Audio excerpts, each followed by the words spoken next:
This is how to sell real estate. Hey Andrew, welcome to the show. How you doing today? Good, Omar. It's a pleasure to be here, man.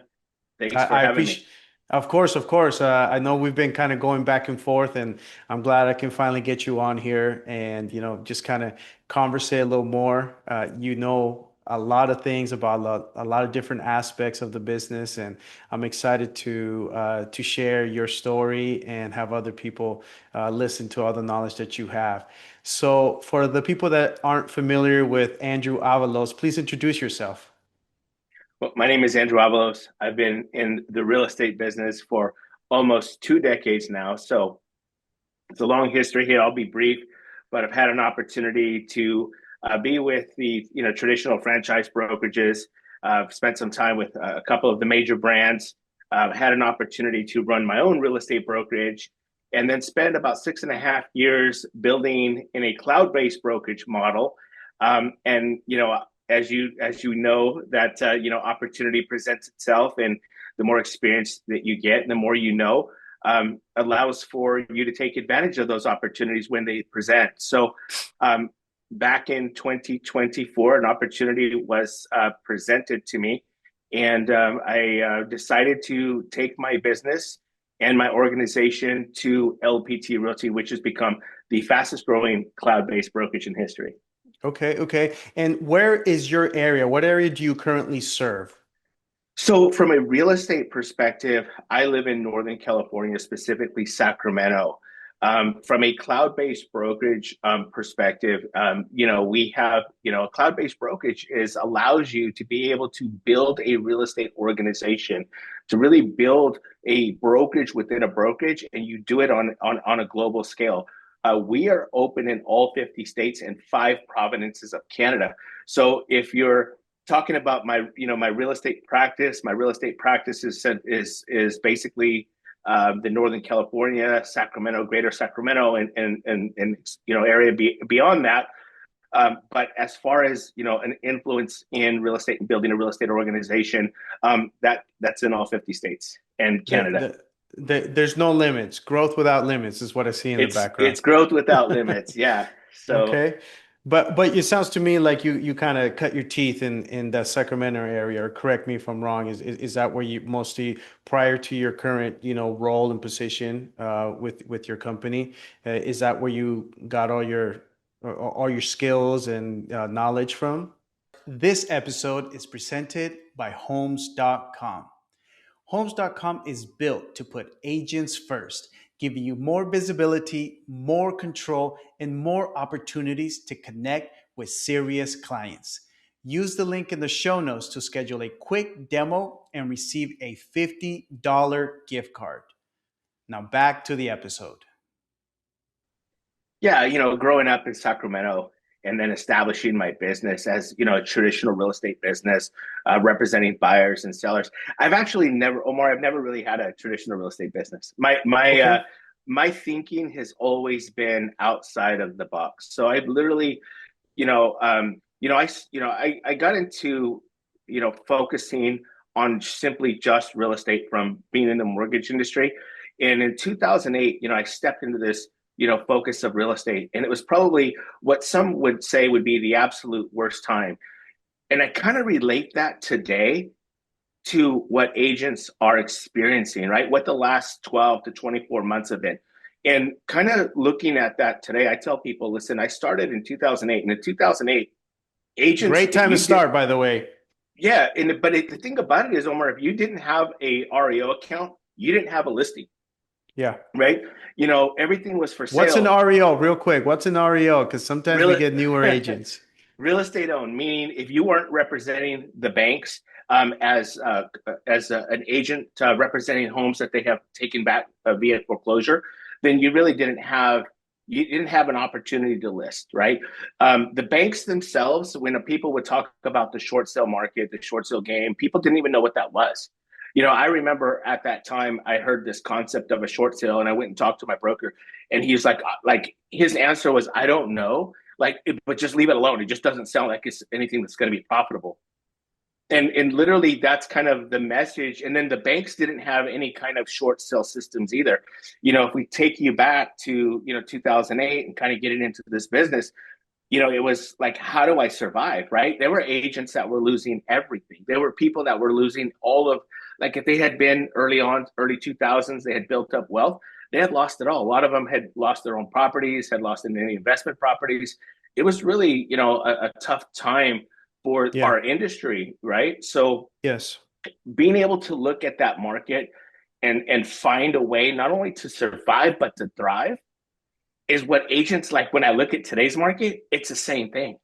Yeah, It's and I it's wanted to ask, sorry, Andrew, I wanted to ask you something, but I'm going to give you a two-part question. The first is, what did you learn from that experience, from the great financial crisis, and what shifts are you seeing in today's industry, in today's real estate industry? Okay, so the two markets that we're in today and versus then, they're completely, different markets, right? The problems of 2008 versus what we are experiencing today is completely different. But what I did notice and what I learned was to if I could go back and if I go back and I coach agents, I would tell agents to become really good at something. And most agents just focus on, working with buyers and sellers. And they don't learn, like, when we take a look at learning a skill set, what are the skill sets that an agent can learn, and they work in any economy, they work any month and any weather, and it doesn't matter who the president of the United States is, right? You have learned a skill set to be able to build a real estate business and thrive in it. And that's one of the things that I did. I learned the default market. I continue to invest and play in that arena, and it's been extremely profitable for me. And it doesn't. None of the things that are that are happening in the world today affect affect my financial world as far as buying and selling real estate. Okay, great, great. And I know that right now you're with LPT, and give me a quick little elevator pitch of what LPT does different than the other cloud-based brokerages. Well, we are 100% agent choice. And we come from a place, this is when you take a look at the other companies, we come from a place of elevating the agent and providing the agent the tools, the technology, and the resources. We're 100% committed to helping agents at every single level. We have a dual compensation plan that, we understand that one size doesn't fit all. So from an agent that's just entering the business and really wants to, make sure that they're learning, they're growing, they have the tools, technology, and resources, but they can't really afford to, release, a bunch of their money to a team or to the brokerage. We have a model that fits for them. We have team leaders. If you're looking to build a team, to be able to come over and have a team, a structured team, and have the autonomy to be able to run that team financially the way that you see fit, we provide that platform with all the tools, technology, and resources to make it easier for you to be successful. And Andrew, I'm not an expert in all the different brokerages available, so I'm going to play devil's advocate here a little bit. What is it that you do different that the other cloud brokerages do?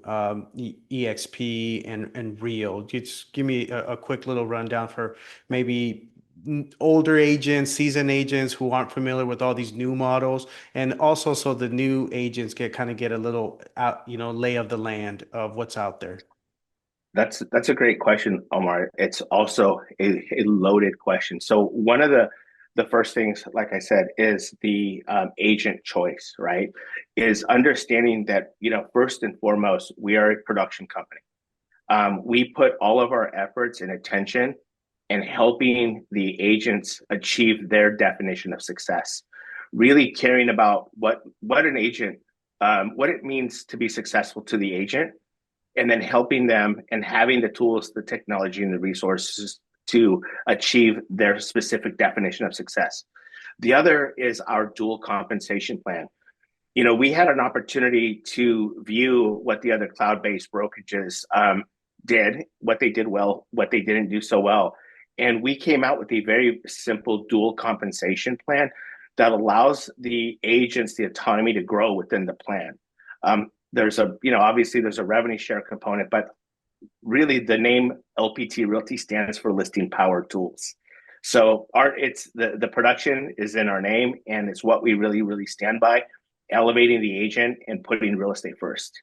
What kind of tools are those? Can you be a little bit more specific in Yes. regards to Well, some of what those there's tools a lot are? packed into that. So one of the first things that I'll share this with you, and I happen to have a sample right here, Omar.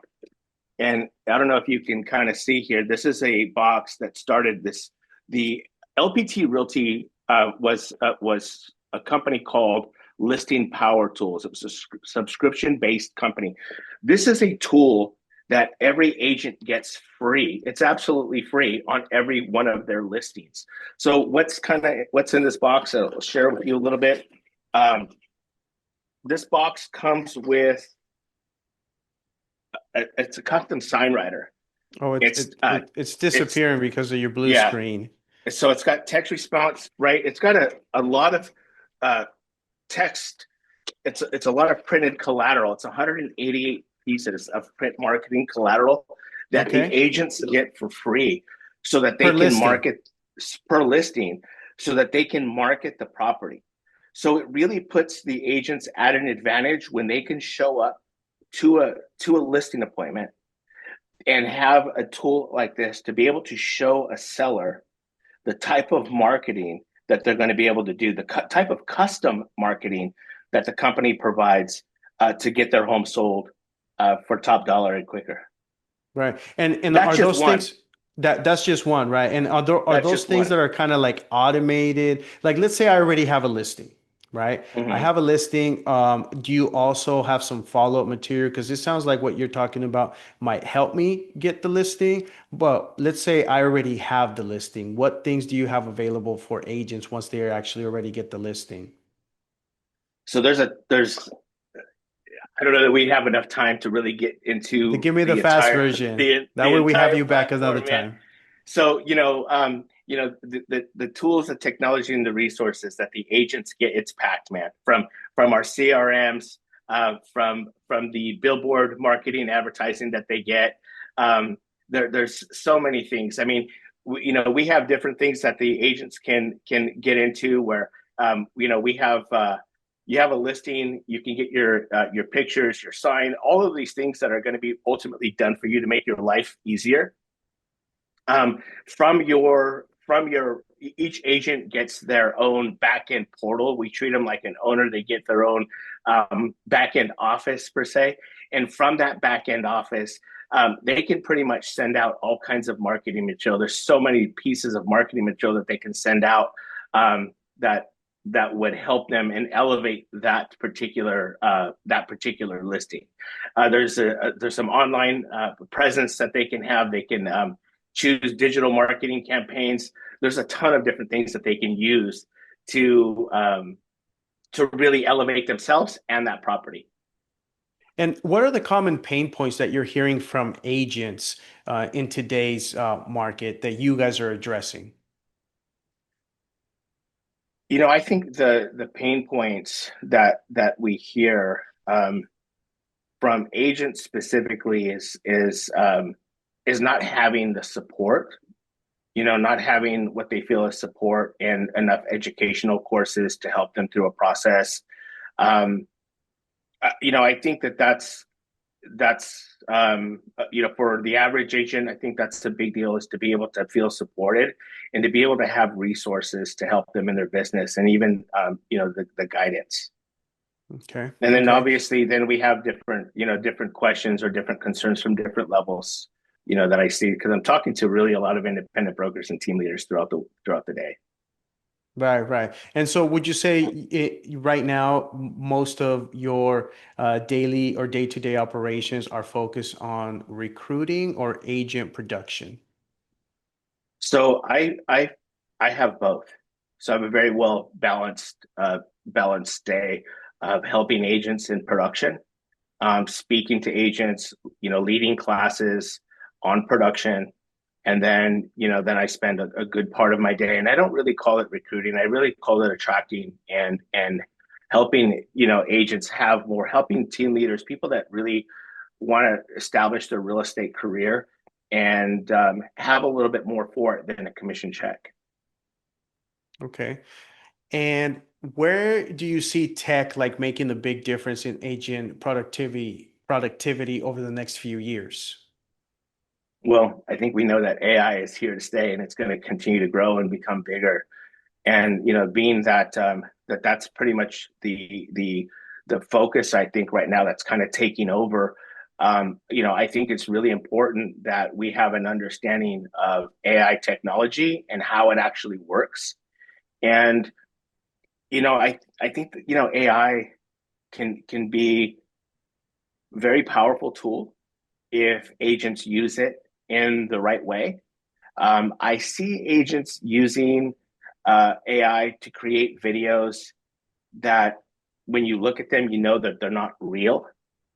And how many times, and this happens to me when I'm looking through Instagram, and you find yourself looking at a video and asking yourself, is that real? Right. And so when we take a look at there's still this contact that people want to feel that's real amongst human to humans and a real message. And I think some of the technology just needs to be used to be able to continue to stay human to human and still have that personal contact, but being able to utilize AI for business to help them grow. Yeah, yeah. And I think some of the mistakes that agents are doing now, I mean, I definitely think you need to incorporate AI into your business some way, somehow. I see it as a tool, but not a replacement for what we do. I think, AI is artificial intelligence, but don't give up your AI, which is your agent intelligence. You still have to double check the stuff that it's feeding you to make sure that before you send it to a client or before you post it, that you make sure that it's accurate and it comes off as genuine. I think it speeds up your workflow, but it should not replace what you're already doing. Don't get lazy. Yeah. What is your Yeah. view? Yeah, no, exactly. I mean, I think the whole point is not having, an authenticity deficit, right? Is, being able to, be authentic and then and making sure that the people that you're trying to attract know that it's really you and that you actually have the knowledge that you're bringing. I mean, I see like social media, and there was a point where when I started in this, when I started, it was very much about, the education that you could bring to the consumer and the value, right? And showing up with the biggest value proposition, like, being able to provide the consumer with the most information. And now I think it's like the agent with the best dance move, right? Or the rap song. And I don't think that those things move the needle on the finances. And I don't think that they really truly move the needle in a. I don't really care if my agent knows how to dance. I really want to know how well they understand the contract, how well they understand the real estate market, and how well they can negotiate on my behalf. And we were talking earlier before we jumped on on this podcast or on this call. You were telling me a recent victory that your brokerage had up in Canada. Can you kind of share some of that news with us just to for people who aren't Yeah, yeah. keeping up with it? Yeah, so we are the conversation that we had was specific to a very very large team that just moved from a competing brand in Canada, You can say it. I and think you should say it. well, yeah. So the Getty team out of Canada just moved over to LPT Realty, From and where? uh, you're gonna put me on the spot. They moved from I am. EXP, and so but this is not just happening in Canada, it's happening across the United States. There's a Maryland team that just moved over, was just announced today with 165 agents Wow. and the brokerage. So so what we're seeing is that we've created a platform for individual agents, team leaders, and independent brokers to thrive. And so Okay. we are experiencing tremendous success. You're down in Southern California, correct? What Yes. city are you from, Omar? I I'm in Oxnard right now. So You're in Oxnard. our main office is right here in Oxnard, California.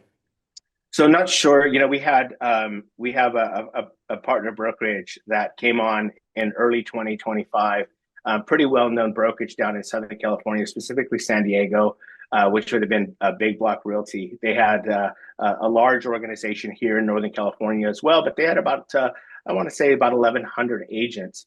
And so, a very well-established real estate brokerage that was obviously had attracted 1,100 agents. You know that that's not an easy thing to do.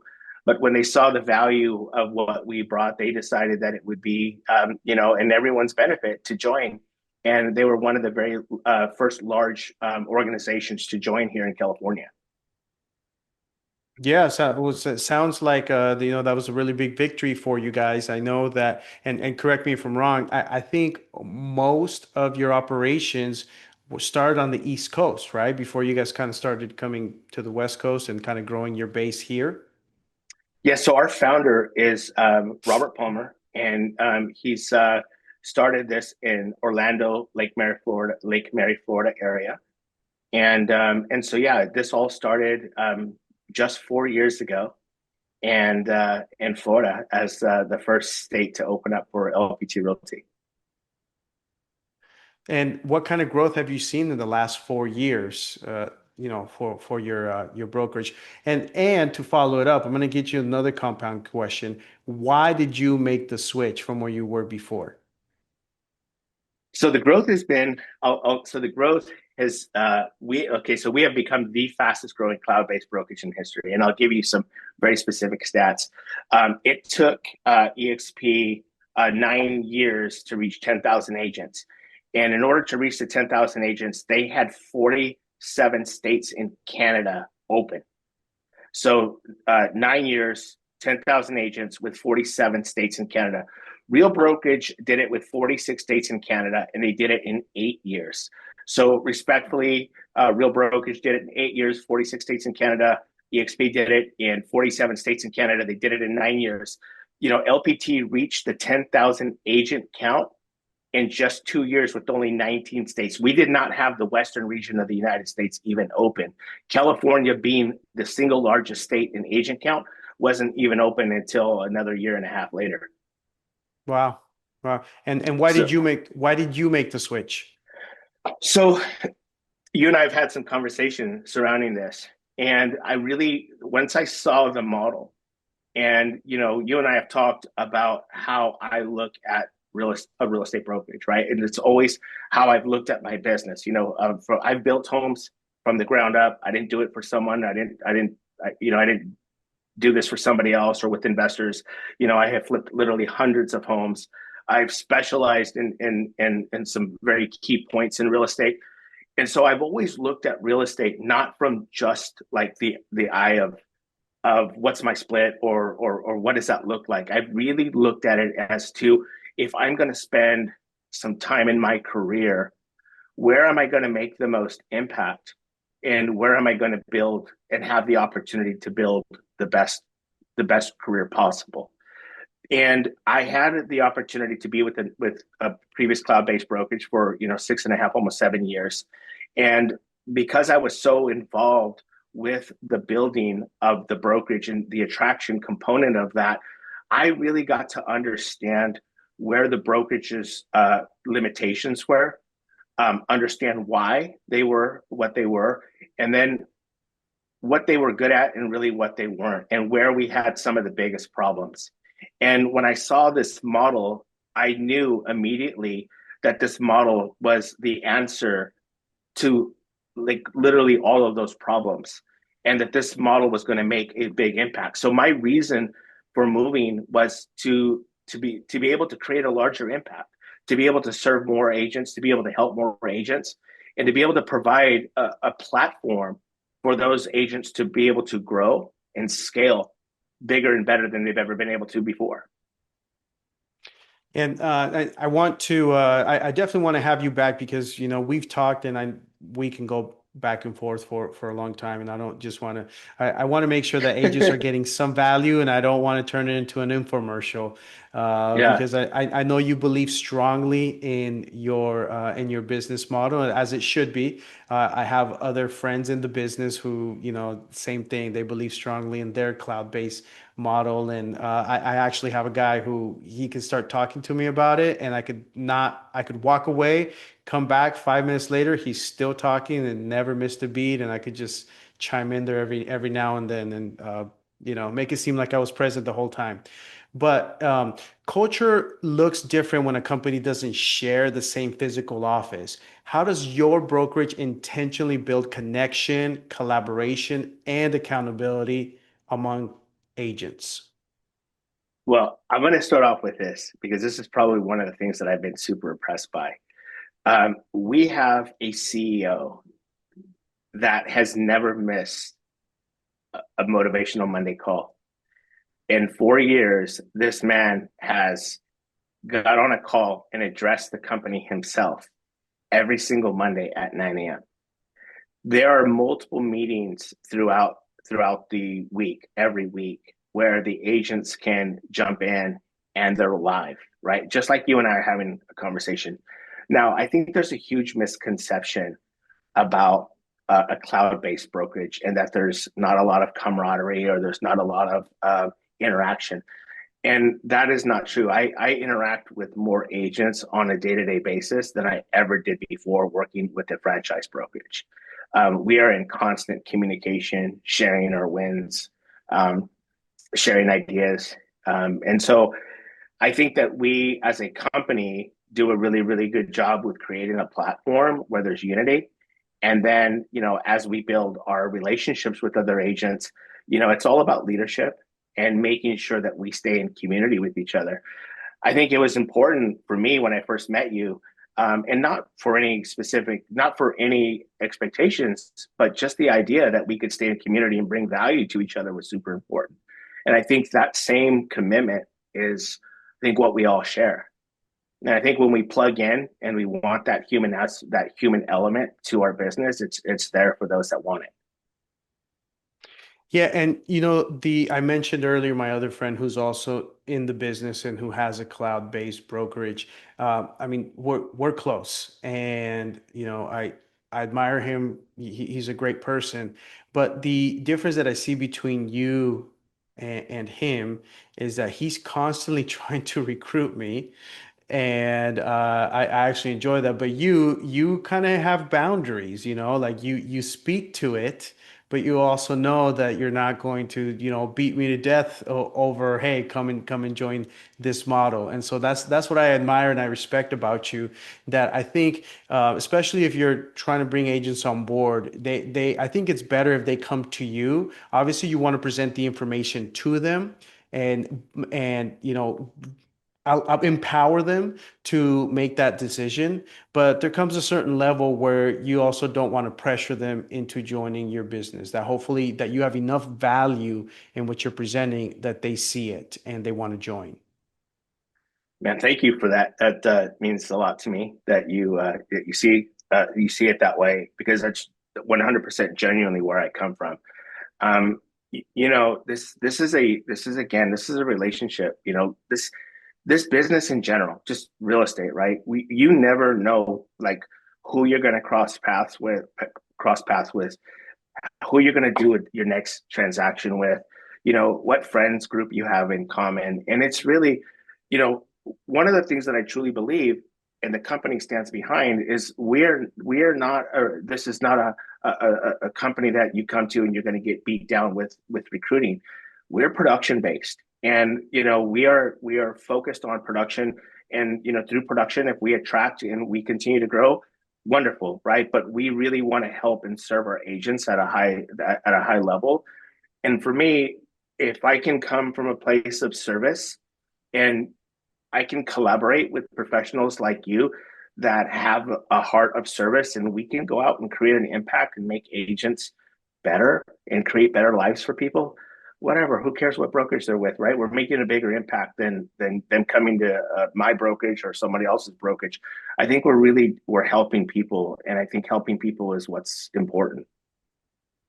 Yeah, no, and again, I admire and I enjoy our conversations because you're genuine. And as I mentioned, you know the boundary, you know how I feel. I respect how you feel, and you know that we can still have that, you know, that friendship, that camaraderie, Yeah. and still kind of bring value to each other's lives because we're still talking about real estate at the end of the game, at the end of the day, and you know we're bringing value in regards to this is what's happening in my world, this is what's happening in my world, and together we're both getting some insight. So, what kind of